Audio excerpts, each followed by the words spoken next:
So the next response is once again going to be against a seated butterfly guard or leg locker.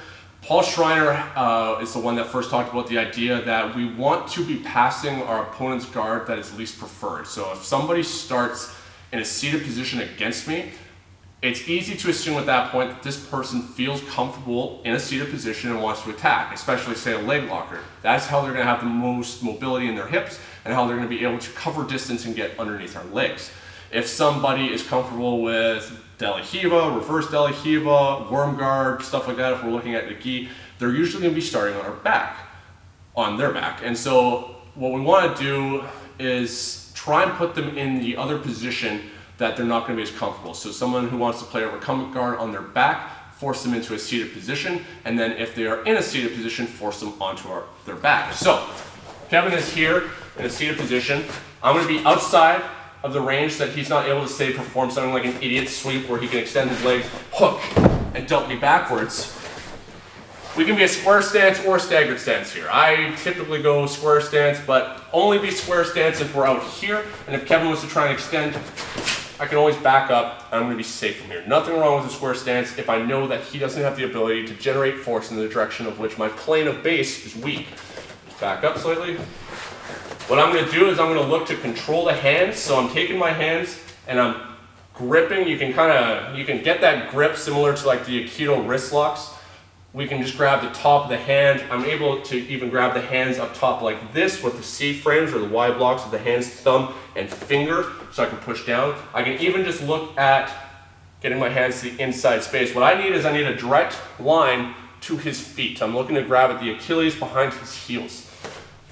As I push the hands down, I squat. We're performing a deadlift here of our opponent's legs to throw them onto their back, so we want to make sure we're in strong alignment here for a deadlift. Here, squatting down, straight back, shoulders above hips, and I'm grabbing with no thumbs at the backs of Kevin's ankles. And now from here, I'm just going to be performing a deadlift, lifting up, dropping Kevin down.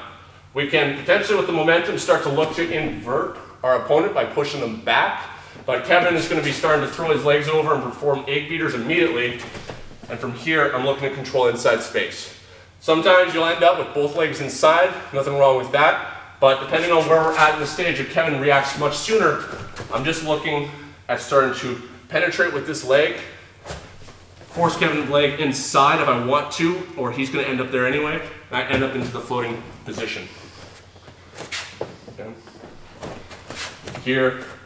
Beat the hands. Typically, I'm just palming the hands and turning my palms outwards a little bit, just so I'm able to cut them out of the way. I can even use the side of my pinkies, the meat on my pinkies, to just eliminate them out of the way, control the inside space, squat, grab the heels, lift, and start entering into that floating position.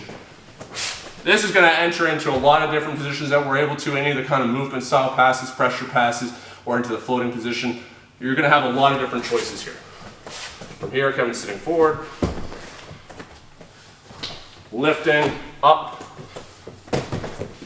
entering in that floating. One more time from this angle, here,